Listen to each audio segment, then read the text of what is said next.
সেতু না থাকায় মুন্সিগঞ্জের সিরাজদিখান উপজেলার ৪-৫টি ইউনিয়নের হাজারো মানুষের চলাচলের একমাত্র ভরসা বাঁশের সাঁকো।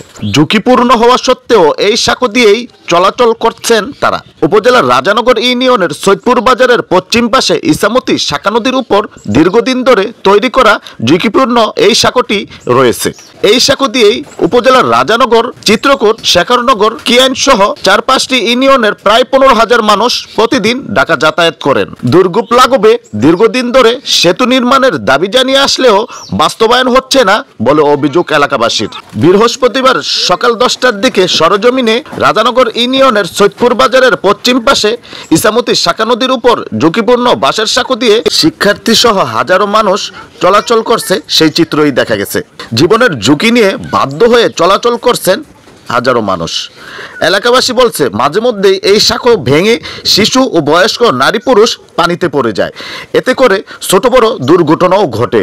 তাই তারা উপজেলা প্রশাসনের কাছে দীর্ঘ অনেক বছর ধরে একটি সেতু নির্মাণের দাবি জানিয়ে আসছেন, কিন্তু সরকার আসে সরকার যায়, তারপরেও এই বাঁশের সাঁকোর স্থানে পাকা সেতু নির্মাণ হচ্ছে না।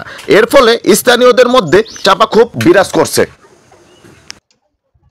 আমার বয়স বর্তমানে 48 বছর চলতেছে। আমি 38 বছর যাব এই ব্রিজটা আপনার হওয়ার কথা সরকারি হিসাবে। এই ব্রিজটা এখনো পাচ্ছি না, আমরা বহু চেষ্টার মধ্যে মারছি, কিন্তু এই ব্রিজটা নিয়ে আমরা কষ্টের মাধ্যমে আছি।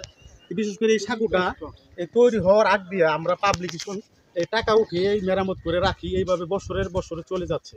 কিন্তু এটার একটা আমরা প্রতিদান চাচ্ছি সরকারের কাছে, যে ব্রিজটা সরকারি হিসাবে যদি হতো তাহলে আমাদের স্কুল, মাদ্রাসা, কলেজ এগুলো বহুত এখানে আছে, চলার জন্য খুব লাভবান হইতাম। এখানে বিশেষ করে কমিউনিটি সেন্টার আছে, এখানেও বহুত লোক সংখ্যা আসা যাওয়া, ক্লিনিক আছে, আসা যাওয়া করে, তো আমরা উপকৃত হইতাম। তো যদি এই ব্রিজটা সরকারি হিসাবে দিত তাহলে আমরা খুব উপকৃত। আমাদের এখানে হাজার হাজার লোক আসা যাওয়া, আসলে প্রতিদিন 3 থেকে 4,000 লোক আসা যাওয়া করে। কেরানীগঞ্জের লোক, ঢাকার লোক, প্লাস এখানে হাসারা থেকে শুরু করে, নিমতলা থেকে শুরু করে, রাজানগর থেকে শুরু করে, মধুপুর থেকে শুরু করে, সৈয়দপুর থেকে শুরু করে বহুত লোক এখানে আসা যাওয়া করে। বিশেষ করে আমাদের 4-5টা গ্রাম এগুলো একদম বিশেষ করে প্রয়োজন। যেমন বাইকলা, ফুলহার, এটা ফুলহার ওয়ার্ড পড়ছে, বাইকলা ফুলহার বিলে। তো সবচেয়ে আমাদের দরকারি এইখানে। আবার সামনে সৈয়দপুর বাজার আছে, বাজার আমাদের যেতে হয়। বিশেষ করে অসুস্থ মানুষ এত সমস্যা হয়, বাজারে যখন ডাক্তারের কাছে যায় এই ব্রিজ থেকে পড়েও যায়। ব্রিজ তো না, এটা সাঁকো, বহুত অ্যাক্সিডেন্ট হয়েছে। তো আমার বিশেষ করে আমি আপ্রান্ত চেষ্টা আমাদের সবারই, কিন্তু আমরা এই অর্থায়নের হিসাবে আমরা এটা করতে পারতেছি নিজে অর্থায়ন দিয়ে। যদি সরকার আমাদের এই অনুদান দিয়ে এই ব্রিজটা করে দিত তাহলে আমরা খুবই উপকৃত হইতো। আর আমি চাচ্ছি আমার মৃত্যুর আগে যদি এই ব্রিজটা যদি দেখে যেতে পারতাম তাহলে খুবই আমার ভালো হইতো। আমার বাচ্চা কাচ্চা এখানে আসা যাওয়া করে।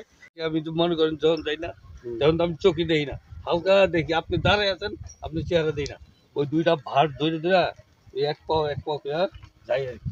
আচ্ছা, তা আপনার অনেক কষ্ট হয়? আমার কষ্ট হয়, আমি দুইবার করে পড়েও গেছি। এখানে ফুলহারের, এখানে আমাদের ফুলহার গ্রামেই একটা মাদ্রাসা আছে, একটা প্রাইমারি স্কুল আছে, কমিউনিটি ক্লিনিক আছে পাশে, আর কবরস্থান আছে এখানে। আর সবচেয়ে বড় কথা হলো ফুলহারের সাথে সৈয়দপুর বাজারের যাতায়াতটা সম্পূর্ণ এটার উপর নির্ভরশীল। এমনকি এখন আমাদের এই ওই পারে শিল্প অঞ্চল, ঢাকা শিল্প অঞ্চল, এই কেরানীগঞ্জে, এখান থেকে বহু লোক যাতায়াত করে, সকাল সন্ধ্যা ওনারা ডিউটি করে আবার চলে আসে। সকলে এই সাঁকো দিয়া যাইতে হয়, আসতে হয়। যাতায়াতের কারণে অনেক সমস্যা হইতেছে। এই সমস্যাগুলি, আমারও প্রায় 50+ বয়স। আমি ছোটোবেলায় শুনছি যে ব্রিজটা হবে হবে হবে হবে হবে করতে করতে 50 বছর পার হয়ে গেছে, এখনও হইতেছে না। এলাকাবাসী, বাচ্চা, মহিলা, গর্ভবতী মহিলা, সমস্ত রুগীরা আমাদের মিটফুটের যাতায়াত এখান দিয়েই করতে হয়। ঢাকা মিটফুট হাসপাতাল, আমাদের এখানে যে সিরিয়াস রুগীগুলি আছে তাদের যাতায়াত এই মিটফুট হাসপাতাল। আমাদের মাত্র কিন্তু 14 কিলোমিটার দূরে মিটফুট হাসপাতাল, অথচ আমাদের এই সাঁকোটা না থাকার কারণে আমাদের মিটফুট যাইতে হয় 25 কিলোমিটার রাস্তা ঘুরে। হ্যাঁ, কুচিয়ামারা, এই আবদুল্লাপুর হইয়া, এই কেরানীগঞ্জ হইয়া মিটফুটে যেতে প্রায় 25 কিলোমিটার, 25 না 22-23 কিলোমিটার হয়ে যায়।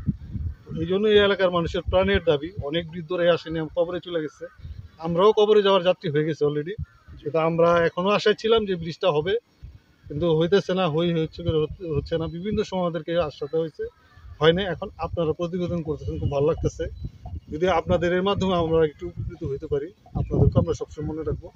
এলাকাবাসী যারাই ব্রিজটা করে দেবে তাদের সকলের জন্য দোয়া করবো, এবং আমরা বিশেষভাবে উপকৃত হই ব্রিজের মাধ্যমে।